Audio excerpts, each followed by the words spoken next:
ball when they've added Buddy Hield and replaced Clay. Buddy Hield is actually playing defense for like one of the first times in his career. He has Buddy Hield. Dude, he has the motivation to play defense now, and he's always shot the ball so damn well. So I think that it's going to be, I think that addition's a lot bigger than what people give anything credit for. Yeah. My pick tonight is Warriors. I think they're hand Cleveland the first losses. I'm just thinking about getting my winning percentage to 60, Josh. That's all I care about. I'm not even looking in the rearview mirror. I'm looking forward. Man. There you go. Welcome, everybody. 2 weeks to go, man. And we have a heated race. That's why I had to go live, because it was getting rambunctious. So Trey is not looking in the rearview mirror, but he is looking in the rearview mirror. No. 60. I'm getting to 60%. If I get to 60% on the year, game over. This is not even a conversation. Game over. True that. So to recap, you are 5 games up on Josh, and you've lost how many games over the last 6 weeks? 13 or something you said? Yeah, it's a lot. I mean, this is what it is. So let's see. I'll just do the math real quick. So I lost 4, tied, lost 5, I think. Yep. So that's 9. Then we tied again. Then I lost. Oh yeah, that week was bad. That week I lost 8.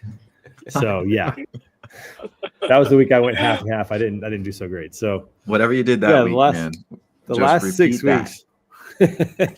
Well, I didn't have any picks on the first night. That's what I did. It's been a rough run, but it's nice to have a big enough lead that we're still in the game here.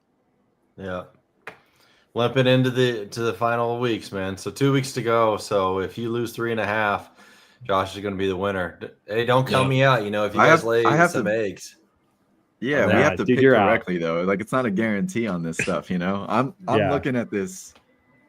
I'm probably going to spend more time on this one than I've ever spent. Yeah, well, the hard part is the hard part is you have the normal picks of who should win the game, but like who's resting who and what, what's happening. Like, the Cavaliers have been on a heater. Oklahoma's been on a real big heater. But are they going to rest? 10-0 so far ahead. Are they at a point where like, okay, we're going to rest, or are they like, no, we're going to push through this thing? You don't know. And so like I would normally pick the Thunder almost no matter what. But but now I'm like, what are they going to do? Can they give us their game plan today? I know, right? Is that possible? I need the game plan by 2:00. I know that is the big challenge right now. Who's going to play who? And because there's been some serious eggs laid the last week or so by teams that should win. Yeah. But I think you guys are both going to overthink it, and Kale's going to win. I like it.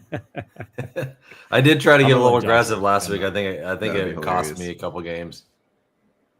Did Josh freeze on us? That's a good picture. I'm going to grab that. Got it.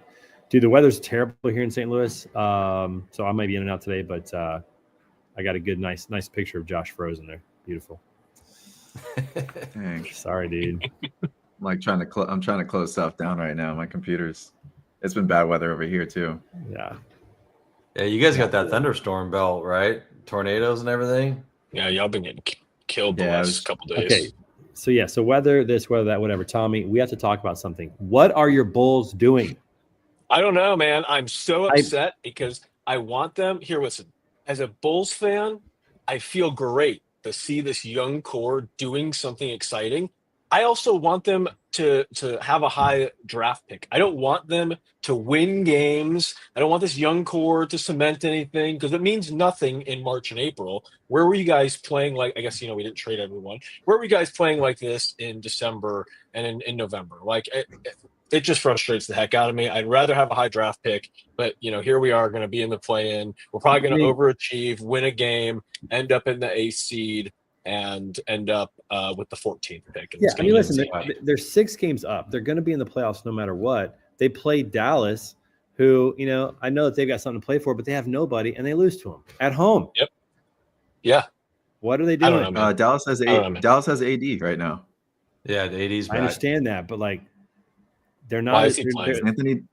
Well, because of Anthony Davis. They want to at least see if he can go for the playoffs because they're in. They're not going to fall back to the 10. I don't believe. I mean, Phoenix have to go on a run. I don't think they're capable of that. Yeah. Well, don't count out somebody wanted me to mention the Trailblazers. Only 2.5 games out in the West. I was like, well, I don't think that's going to happen, but who was that? Somebody? Was that you? No, I'm not a Blazer fan. As Taylor, our controller, he's a big Blazers fan. Can we talk about the amount of points being scored Taylor. right now? Can we talk about that? Last week, we had 3 teams go over 140 points in regulation. Can we talk about that? Who's playing defense?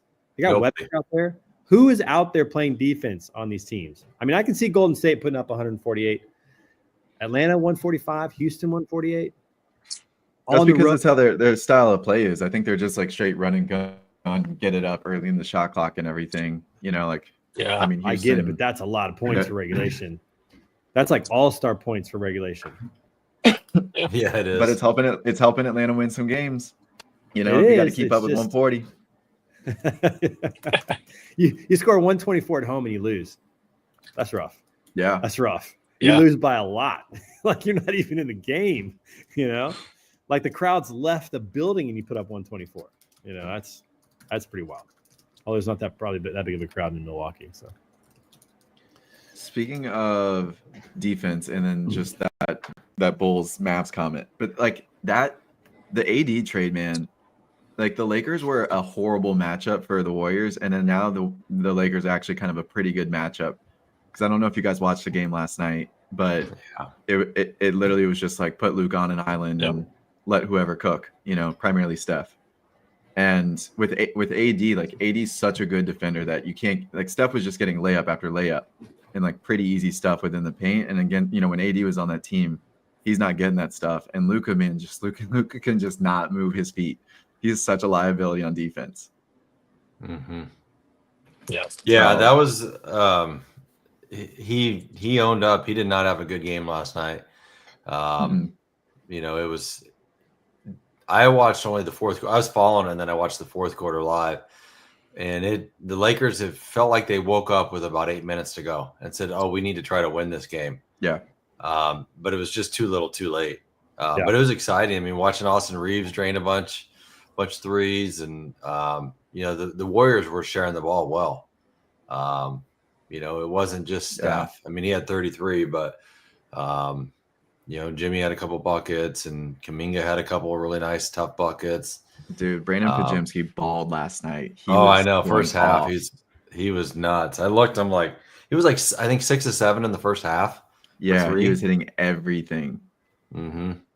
Threes, floaters, all that. Yeah, those guys get hot. Him and Moody had a really good game, man. If him and Moody can, if at least one of them stay consistent, and then I know our guy Buddy Hield, who's near and dear to our heart here on this channel.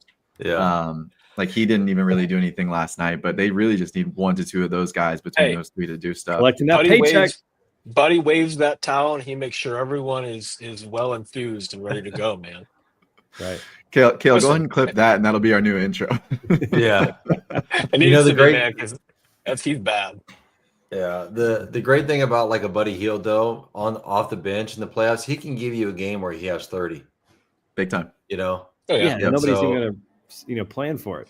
That's the best part. Right. That's the thing, because he's gonna be. I don't even think he's starting right now, right? Because the lineup they had last night, they're 13-0 with that lineup.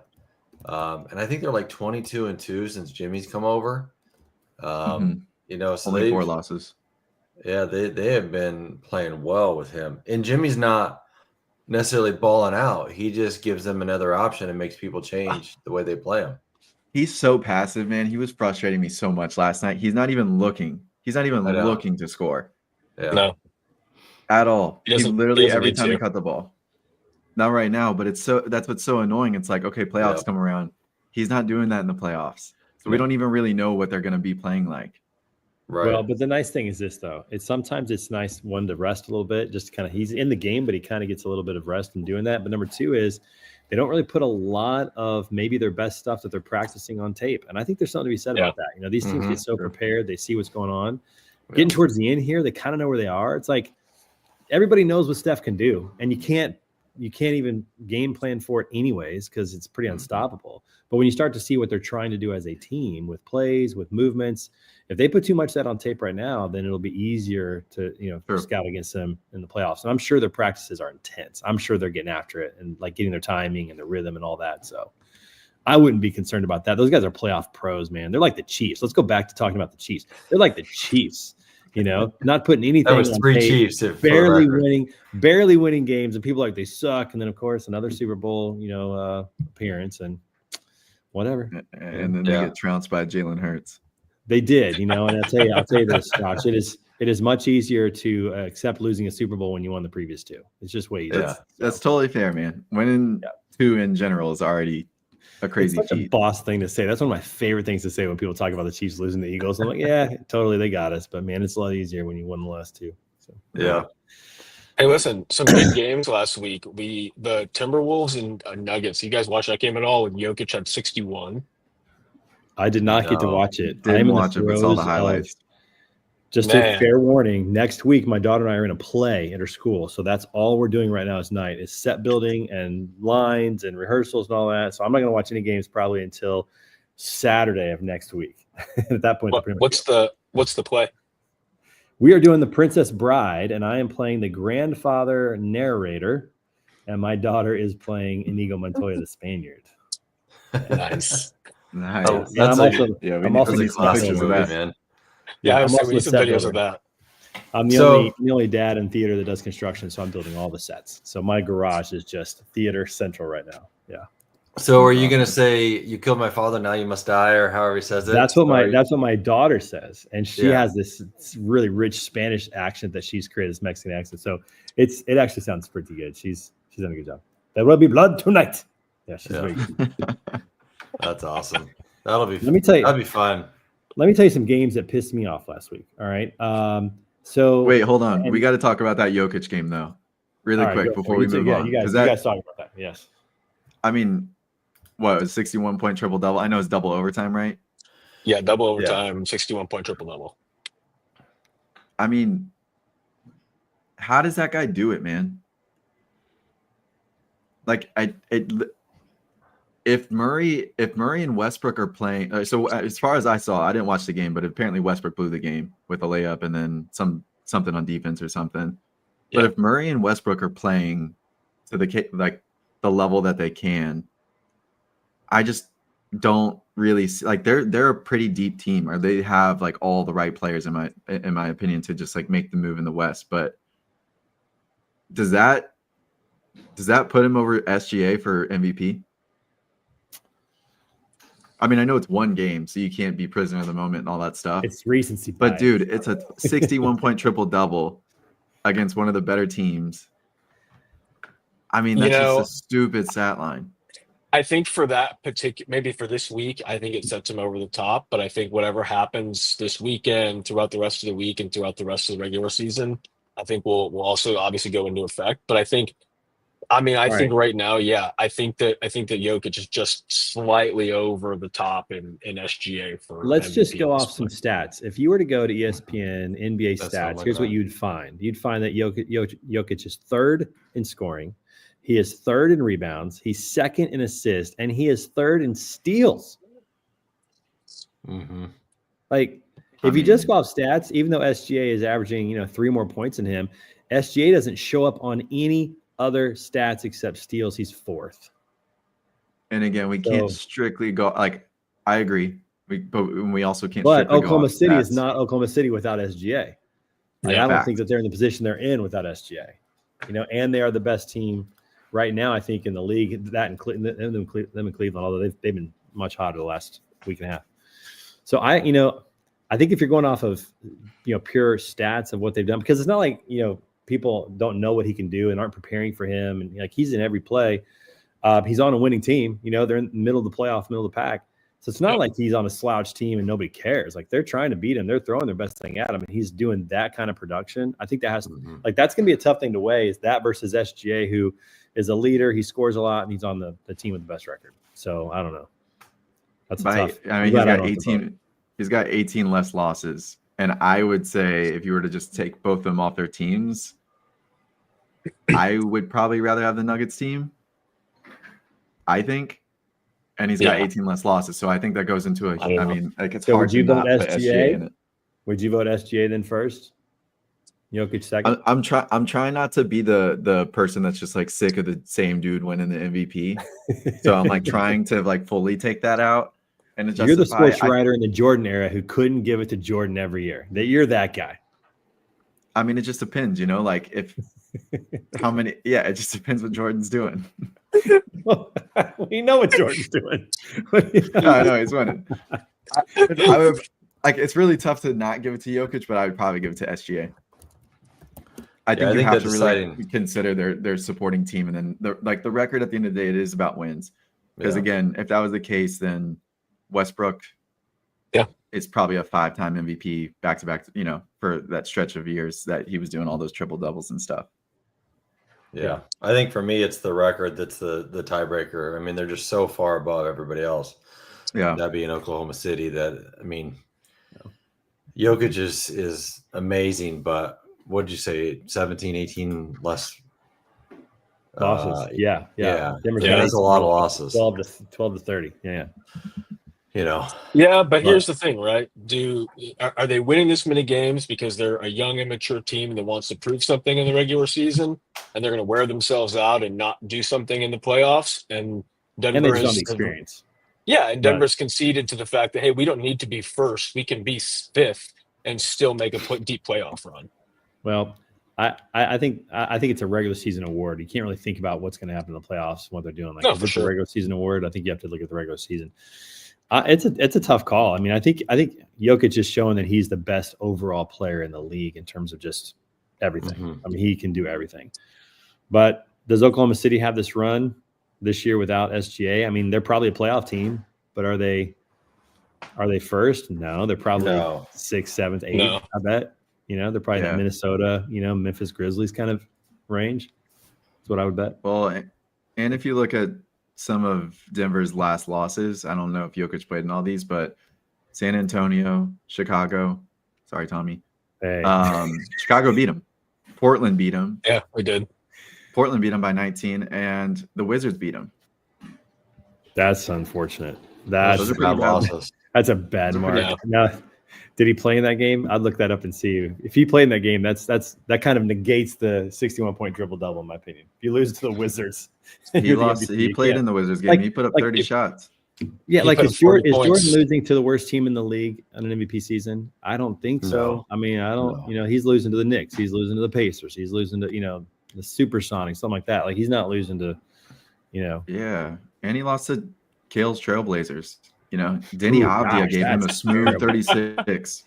That's a smooth horrible. 36 from Denny Avdia. Come on now. That guy's legit, man. Let Denny cook, man. Let him eat. Let Denny cook. They're not my Blazers, for the record. I'm just in Oregon. I'm all right. I know, Kale. I'm messing with you, Kale. Josh, you're swaying me over to the SGA side. Very, very easily swaying me to that side. I think there's something to be said about what he's done as the leader of that team, the leader of the best team. For sure. Yeah. I'd vote SGA. I mean, you think about it, but at the end of the day, it's probably not that close of a vote, is my guess. Probably Jokic gets second because of what he's done, but how many first place votes is he going to get? A handful, probably. Yeah. He'd have mine if I was voting. Okay. So 3-1 SGA over Jokic. Yeah, which is fine because I have SGA right there. Like, I love SGA. Just I think SGA's Jokic has just done a little bit more this year, and that's fine. Yeah, he's 13th in assists in the league. That's not bad for being a leading scorer on your team. Be 13th in assists. That's how many per game? 6, I think 6.5. Yeah, that's pretty good. Because he's definitely a score first kind of guy. Yeah, 6.3. Yeah, and he's getting 5 rebounds. It's not like he's not rebounding. He's just he's probably not around as much to do that, but. He's had a great season. 90% free throw, 37% threes, 52 on twos. His plus minus is probably through the roof. Man, am I able to pull this up? I saw this yesterday. I meant to send this to you guys. I'll send it to you guys separately. Sorry. This is off topic. It's Kawhi Leonard handles video. I didn't realize Kawhi Leonard's handles were as nice as they are now. Dude, they are so smooth. They're So smooth. yeah. Yeah, I gotta send this video to you guys. I was impressed. That guy's got handled, man. You guys are in for one on these playoffs with Kawhi Leonard. What are they, 7th or 8th right now? Where are they at? They're 8th, but it's tight. They'll be fine. They could get all the way. They could get all the way up to 6th. Pretty well. They could. Yeah, it's. I mean, maybe even 5th, but man, the West Plains is gonna be good. It really sucks that the Mavericks have all those injuries because the Mavericks would be such a big player this year. I think. Yeah. They got Lively back, which is going to help. I mean, Lively and AD are going to be tough, but they need Clay to be vintage Clay for them to have any kind of shot. they need him to rewind like 5 years. Exactly. Yeah. And who knows, man? Anything can happen. Yeah. I mean, he's still good. It's not. Yeah, like he is. He could still have 2 games that he goes off, and that Yeah. propels him. Because I mean, we all know if you have a guy that scores 40 that you're not expecting to in the playoffs, they're going to win you the game. Yeah. Most likely. Yeah. So What who else do you is guys? happening? So let's talk about Ja Morant. You guys just saw him, and now he's going off the deep end. They fire their coach with a handful of games left. Yeah. Don't consult the players, and now Ja's acting out like a toddler. This is a train wreck. Yeah. And I had high hopes just because I like watching Ja play. He's fun to watch. I mean, Mhm. and Josh, we had such a good time just watching him just cut him up. I mean, they couldn't stop him. It was so fun to watch. I'm disappointed on multiple levels. One, I'm disappointed in the organization because that's a pretty crazy move Yeah. when you're in the playoffs. If you're not in the playoffs at this point, I could see like, okay, hey, let's move on. Let's get a head start. I could see that. Yeah. But you're in the playoffs. Like that's nuts to do that. There had to be something I hope there had to be something so wild that happened, or else somebody just made an emotional decision and fired him. But that doesn't shock me with an organization that just historically has not been able to get things together. And like I get that Ja's not going to be happy about it, but like you would never see some of the top players in the history of the league act that way. Like there's a way to act behind closed doors, and there's a way to act publicly. And that's disappointing, but what are you doing? What are you doing? Throwing in the towel. Can somebody give me the lowdown on Go ahead. what was the lowdown with him and Taylor Jenkins? I know it wasn't touches or something, but what else? I don't know if there's any publicly that they said anything. They just fired him. They didn't consult the players is what they said. And they just felt they like were all it was- They were all Yeah. blindsided. Yeah. But it's interesting. An organization that would do that, if it was an emotional decision, it makes sense that they would tolerate some of the players who do some things that are not necessarily professional. Right. It always starts at the top. Mhm. Yeah. But it's disappointing because I had high hopes for them. Yeah, the one thing I would say is that guy that took over. I mentioned him a couple months back. He won like the Euro Cup. I mean, he's done some amazing things in Europe as a coach, and like had great success over there. So the only thing I can think is maybe they were so high on him. This is taking the approach that they're not idiots, that they're so high on him. It's a big assumption that they didn't want to lose him, and so they saw that their success this year is really the offense that he's put in, and maybe he's bringing stuff forward. But I mean, that's a stretch in my opinion. Still, I don't know. I mean, I think the tough part about the coaching piece is you have some of these teams that are on the fringe, and the Grizzlies have been one of them, except for the year where Ja was basically just out for the whole year for the off the court stuff. And you have these guys that like get them to this level, but like they can't take the next leap. And I also think that there's been some of the poor reverse stuff where particularly LeBron's teams, not to single LeBron out, but like a guy like David Blatt, is your coach, and then can help you get to basically spots that you haven't really been before. And then, even after success, just like you get let go. So, I mean, it kind of happened with the Warriors with Mark Jackson.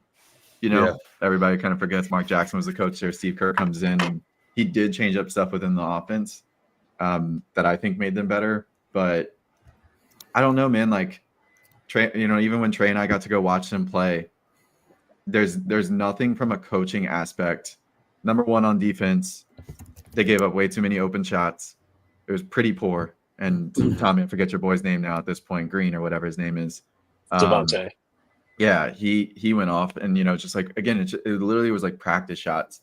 And then you watch the offense; they stand around. Jaren Jackson's in the corners, lives on the three on the 3 line, and the offense is literally like, let Ja just go downhill and get to the cup, and then he can give you 40. But Bain and Kennard just had an off night. But like, there's nothing that flows really well from an offensive standpoint with the team. They've got a lot of talent. It was like watching two different sports in many ways. When Cleveland go on offense, the movement they had, the ball movement, the player movement, the screens, and then you go the other way. So much better. It's just like 5 dudes just sitting out waiting to see who's going to take somebody one-on-one. That's all it was the whole game. It was disappointing. So I feel like whoever's playing the Memphis Grizzlies in the first round, it's either going to be an easy go, or you're going to get guys that are just going to say, screw it, I don't care, and play some street ball and like maybe surprise them a little bit. Like that's what, like, you can't plan for the injured dog, right? You don't know what they're going to do. Some of those guys might just go off and do whatever. I mean, they're still professionals, they're still good. I don't know, man. I don't know. This is an interesting one because it creates that unpredictability where you could have an easy series, or you might end up in a dogfight with somebody that has no structure. It's almost like fighting the wars now, where these terrorists, they don't follow normal war plans, so it's hard to fight them because they're just doing whatever. Like, these guys could just go off and do whatever in the game, no structure, no whatever, and they're good enough to, who knows, maybe win a game or two and make it a series. I don't know. It's interesting. Yeah, we'll see. I don't know. And the other thing too, I feel like this is part player, but I also think it's part coaching. But if you take the Grizzlies in specific, Jaren Jackson's their second best player without a doubt. And Draymond made a comment about it, which it always surprised me. Draymond does this because he literally just like cares about other players too. But he'll literally like openly coach them in a really effective way, in my opinion, like in his post-game conferences. But when you watch Jaren Jackson, even from the times that I watch him, he does just commit stupid fouls. And it's like, dude, you have to be on the court, man. Like, you can't get in foul trouble, and you have to be more mentally tough. And he's been in the league for too long. And even in the game last night, he just had a stupid foul at the end. I forget, it was who was driving to the cup and everything. And it's like, there's no reason to make that foul at that time in the fourth quarter with that many minutes left, and you're getting your fifth. Like, it's just like, that is just straight up stupidity, if anything. And like, he just needs to be. I mean, I'm not going to just say like, oh, that's on Taylor Jenkins too, but Jaren Jackson's been in the league for a number of years now, and it's just like, hey, man, you got to tighten that stuff up, and you got to be able to help those guys get to that level too, right? Because he has to be the sidekick to Ja to help them, take the leap. And Jackson's super talented, man. But yeah, that stuff's just frustrating. I guess it's just like frustrating. I'm not even a big Grizzlies fan, but you watching and just like when him and guys like Cat and all that stuff do that stuff to take themselves out of the game, you're like, okay, cool. Like, this is why you won't win a championship ever. Yeah. You can't help your team from the bench if you're the star player or the second best player. Yeah, just not possible. And teams will remember that when they have free agency and they're looking for a new player. They're going to remember that kind of stuff. I mean, or they're going to go at you, right? If you're game planning and you're like, hey, go at Jaren Jackson because he's going to commit a couple stupid fouls. SGA will foul him out with ease in 3 quarters. I mean, I do that at the youth level. It's like, hey, that guy's a horrible defender. Go at him. We're going to put him on an island. We're going to get him out. Dude, Kale, if I was like a 10, 11-year-old playing ball, I would love to play for somebody like you. Just win at all costs, take advantage of guys. Like, that's how my dad coached back in the day, Loved it. Dude, funny story, a side note, my dad was was my coach for years, and he would bend the rules like crazy. He would take advantage of the rules as much as he could. In Little League Baseball, there was a rule my very first year playing, first 2 years in midget or C-level ball, that you couldn't steal bases because the catcher, it wasn't good. Like, no, the skill set wasn't good enough. Nobody would ever get anybody out. So you couldn't steal bases. But after the pitch was thrown, if a pitcher or catcher threw to your base, you could go to the next base. So my dad was like, yep, you're going to take a lead after the pitch is thrown. And then you're just going to keep expanding that lead until they throw to first, and then you take off. So like we were stealing bases, and finally the other team's pitcher or the other team's coach was like, "Do not throw it to first. Just get back on the mound. We'll have to go back to the base." Like it was. My dad was pretty intense about that, so it was pretty fun. That's Good awesome. The IQ. That's awesome. Yeah, that had the IQ, 100%. Know the rules. It's big time. Yeah, the rules that help you. Yeah. Yeah.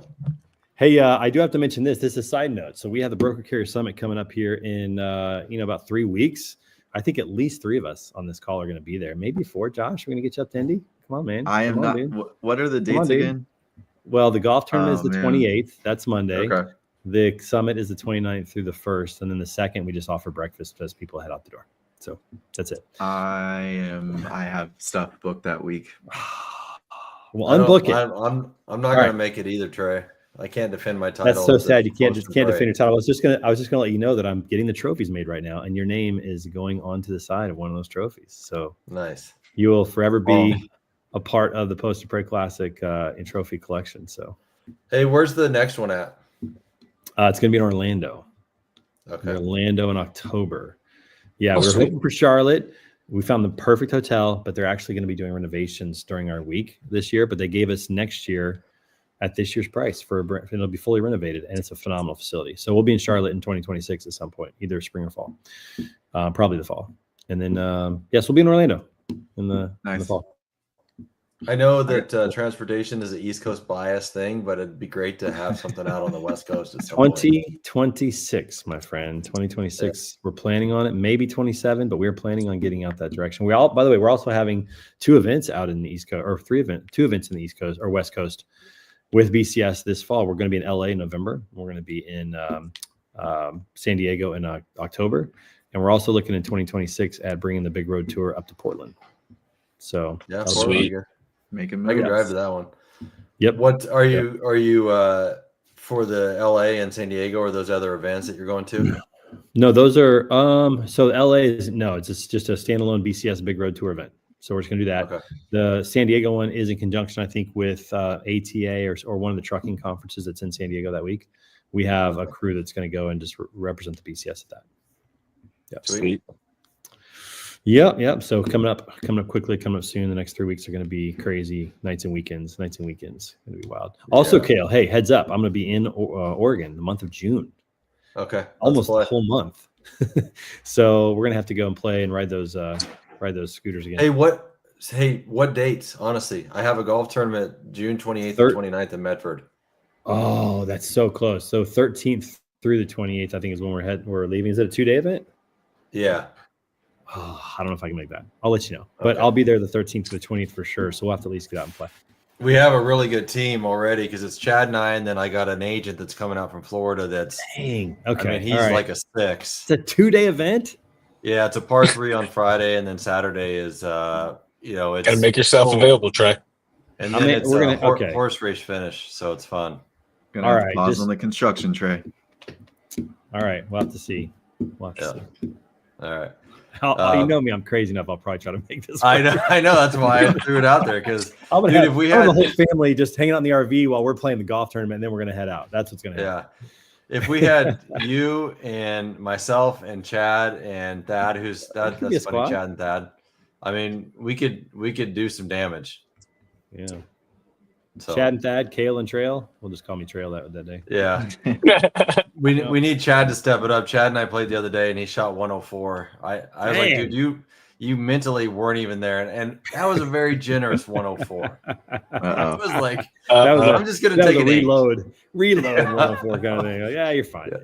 Yeah, he was like, well, handicap wise, I can't post over an 8, so yeah, it's like, yeah, you can't, but that was pretty bad. That's pretty funny. Yeah, in real golf, you can post whatever you get. Yeah, it was like, whew, you can keep on counting. It was one of those times that I just had to like block him out because it was just like, it was so bad. Yep. So I hope you're watching, Chad. Because I'm calling you get your out. act together, dude. Better get to the range. I told him this stuff out. I told him because I'm in San Antonio next week and we won't play. I said, you better figure out your game for 2 weeks. When I come back, you can play golf again. So hopefully he does. Oh, that's funny. Yeah. That's funny. So question on back to NBA. How many teams do you think legitimately have a shot to win the championship or make it to, how about make it to the finals? That's probably a better one. Make it to the finals. Okay. On the Eastern Conference side, I'm going to say 3. I'm going to say Cleveland and Boston for sure. And then one of the two, and I'm not sure which, Knicks or Pacers, I think have a shot. I think everybody else is out.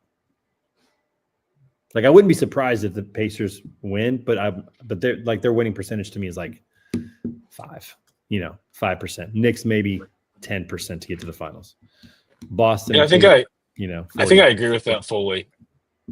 I think I agree with you fully, Trey. I think I almost have, as much as it hurts my Bulls heart, I think I almost have the Knicks being able to make it a little bit more than the Pacers. I agree, just a little bit. Yeah, just a little bit. I mean, I think healthy. Yeah, I think the way the Pacers have been playing, I mean, I think puts them just kind of above Milwaukee. It puts them above Detroit. Detroit's still young. But yeah, I think the Knicks have a little bit better chance, and I think Cleveland and Boston obviously have the best chance in the East. Yeah, if I had to put percentages, I'd probably put like 50% for Cleveland, maybe 45% for Cleveland, 40% for Boston, and then whatever that works out, 10 and 5 for New York. Yeah, Indiana. That's how I'd put it. On the Western Conference side, but is it? Well, whatever. Listen, you get it. Is it really? Yeah, no, 45, 45, 10, and 5. 45, 40. That's 85. Oh, you said 40. Okay. 45, 45 and 45. 45, 40, 10, 5. 10 and 5. Okay, I thought I had that right. Man, I was like, dang, I used to be a math teacher. Like, come on now. It's been a while, but geez. All right. And then on the Western Conference side, I mean, I clearly think the top 4 teams have a shot. And I would, because I think the Western Conference is stronger, I would dip down a little bit into that Golden State range because I think with Jimmy, they could make a run. So I think that there's 5 teams that legitimately have a shot. I don't think, obviously, I think Memphis, we know they're out. I don't think Minnesota is going to have a shot either, even though they're basically tied with Golden State. I just think the playoff history experience of Golden State is going to help out. So I'd go 4 on that side, but Golden State and Los Angeles are going to be a lot lower. I think Oklahoma City and Houston are the clear front runners for that, just on how they're playing. But the playoff experience of the Nuggets, the Lakers, and the Warriors has to be factored in, I think, for that, I think the Rockets are going to lay an egg at some point. They don't have the experience, as a team. They've got some guys that have experience, but they don't, as a team, they haven't been battle tested. Yeah. And when you get in a dogfight in a 7-game series, everybody knows your move, everybody knows your game plan, but can you actually execute it? And then do you have a counter to it? It's really who wants it most, who has the best composure. Mm-hmm. I think coaching factors into that. When you look at, like, if you were to evaluate those 9 coaches, like which ones are going to get their players to get the most out of their game in that time. I mean, I think a lot of that factors into. Obviously, we know Kerr has the ability to get his guys in the right place, and there's several others that have some experience doing that. So I don't know. What do you guys think? Speaking of the coaches, what do you honestly? Because I'm always biased against my team. What do you think of JJ Redick as a coach? I like him a lot. Yeah, I like JJ. I like him. I think time will tell if he's any good. I mean, I like his approach. He does puts in the work. He's very analytical, but he's also a former player. Again, I'll tell you what. This continues to make my argument. The best coaches in the NBA and the best coaches in any sport are never the guy who's the best player on the team. JJ was a good player. Yeah, he was a great player. Gatorade player of the won the All-Star game, or the Gatorade or not the Gatorade, McDonald's game MVP. Did you guys ever see that clip? I think it was Michael Porter Jr. Like, oh, were you even ranked? He's like, well, I won the McDonald's All-Star MVP game. But, I haven't seen that. That's pretty good. That's great.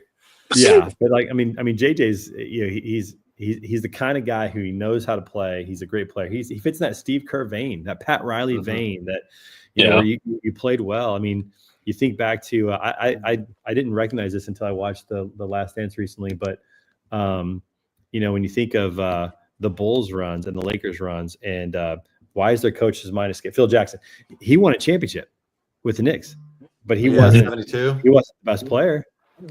On the team. The guy who can play in the league but is not the best player often becomes the better coach, because they're the ones that have to work hardest. They have to study the most. They have to think most. They have to, outthink players, outwork players, and they end up being the best coaches. So I think he's got a great future. I hope he does well. I like the fact that he's so into the game and studies and is analytical. Yeah. So I think he's got a great future. I hope that being in LA, he's not beholden as a young coach to the personalities, like who's running that team right now? Is it JJ or is it LeBron? If he were like coaching Oklahoma City, we wouldn't ask that question, Mm-hmm.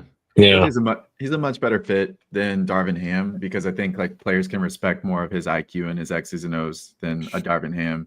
You just see Yeah, some you of the watch clips it, even right? in the huddles and all that kind of stuff. But JJ to me, like it's just as simple as the guy's obsessive and he's maniacal about the game enough that like you can't not really, I think, probably respect the way that he's at least trying to approach it. So that's the one thing that I've kind of taken away from him. Like you sort of watch how he operates. Like it'd be awesome to play for that guy. Yeah. I feel like LeBron listens to JJ more than any other head coach because JJ is the same way as LeBron. Just like you said, he's just as maniacal. He's going to study the game. If they lose, they're going to be up all night trying to figure out why they lost, how they can Yeah. improve. So, I think that's a really good fit. Now, speaking on that, like first time maybe head coaches that came from that, do you think that Steve Nash will ever get a chance again? Is he in Golden State still? I think he's No, still he's at on Golden LeBron's State. podcast now. He's LeBron's new podcast partner. Yeah. So yeah, So- because of so that, yes, it's he proven will. to work for JJ Redick. So that apparently is the recruiting funnel now at this point. I think I'm going to look that up. I want to say that he's still on Golden State's staff. No, for some they got reason. Golden State has Jerry Stackhouse now. I don't know, Tommy. I don't think like he had a good enough sort of showing. I mean, he had some tough, I guess, just like situations with all the stars that he had, at least in Brooklyn. But it almost just seemed like, I don't know, when you have guys like Durant who can be a little bit more vocal and stuff, like I think he'll get opportunities to be considered, but I don't really see anybody jumping at him very fast. I think the podcast could potentially help him out if he performs well on there, which he probably will. But I don't know, man. I like some of these guys that are the coaches now, like Joe Mazzulla and Udoka, because they're kind of similar. Like they all played hoops, and you don't really remember them for what they played. Mazzulla, I mean, his claim to fame, I guess, is he beat that really good Kentucky team in college when he was at West Virginia. But I don't know, like those guys just they're so hard nosed, and that's why even like I can't not discount the Rockets because Udoka to me, like he is one of the better coaches in the league. He is. Yeah. So he's getting that young talent to play really well. That counts for a lot.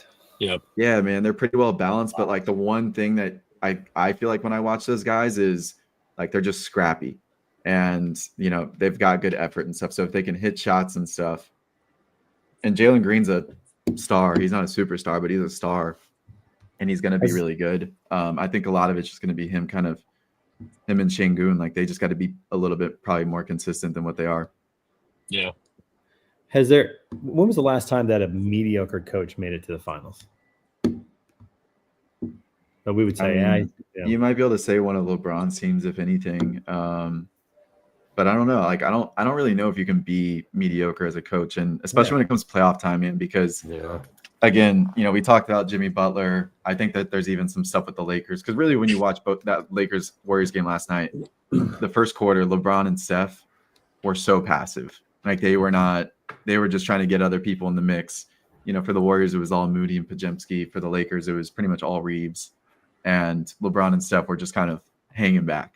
Maybe that's just their old age, just being like, all right, we'll play when it counts. And they were definitely both playing in the fourth quarter. But yeah, I don't know. So looking at the last several finals, I mean, if you go back to 21, you had Monty Williams and Mike Budenholzer. I don't know that you'd say either one of them were great coaches, but they were good at the time. I mean, Monty Williams did a great job with that Toronto team. Yeah. I mean, that was a great coaching job. Obviously, Kawhi put him over the top. That was Nick Nurse. Oh, that was Nick Nurse. Okay. He was the Suns coach. Yeah, that was also Katie and Clay getting hurt. But, yeah, we'll leave. Good for Kawhi. Yeah, David Blatt was 2015. Maybe David Blatt. I'm surprised he didn't get another gig. He probably went back to Europe. He's probably gone out of here. Screw these guys. Yeah. That's quite the freaking venture, man. To come over from Europe, go coach LeBron James and Kyrie Irving, and then you're just like, all right, I'm out. Peace out. Yeah. I don't want to deal with these guys. Kale's not wrong. After Cleveland, he went and did overseas. He did 2 head coaching stints, and now he's no longer coaching.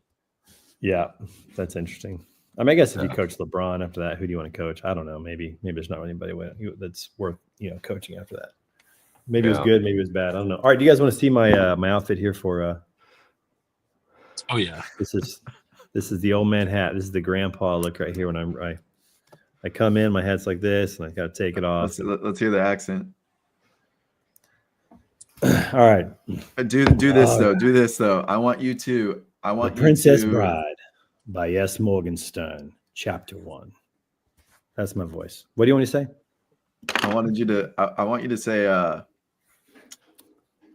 like why SGA is MVP, but never mind. You already took off your you took off your stuff. You know what? I'll do it next week because I'll be doing the same thing. So we'll do it. All right, great. I'll do it next week. I don't know that I'll be here next week because we got TIA next week. So Yeah, I'm not going to be here. Oh, Yeah, We'll we'll be here travel. next week. Yeah. all right. Yeah. Trey will be on here for 45 minutes in his own monologue. You know that might happen. You never know. We'll see I was what like, happens. if any of the four of us could pull that off, Trey could pull it off. Yeah, Trey could. I'm gonna do the whole show in the grandpa voice and costume. I'll do the whole. You can show. just go back and forth from that guy to you, and then and just have a full on. People are gonna be- think I it'll be lost my epic. mind. Dude, schizophrenic. Look at this guy. Crazy. Oh, All right, God. fellas. Well, have a great time at TIA. Wish I could join you. There will definitely be highlight videos from this thing. I'm sure of it. So Yeah. make For we sure. get that For sure. All right, All right, Josh. fellas. Good luck, Trey. my friend. Listen, man. Best If you want to man, pick man. blindly, I won't be mad at you, man. If you just want to like close your eyes and just click random buttons, Dude, I and feel stuff, like I am right now because you don't know Yeah. what's going to happen, man. I feel like it is. just overthink it as much as you can. Right. I'm going to I'm study gonna like I'm gonna crazy. text you multiple times throughout the day, be like, "Hey, man, that Pacers game. Are you? Are we- I know you what's like the going on? Pacers, but You keyed into it? Do you see Just the plant- latest plant little headlines? Yeah. seeds. Just plant little seeds of doubt. yeah, I'm gonna Yeah. trust me. I am gonna actually do that. All right, fellas. We'll talk soon. We'll see you. See you guys. Yeah. See you guys.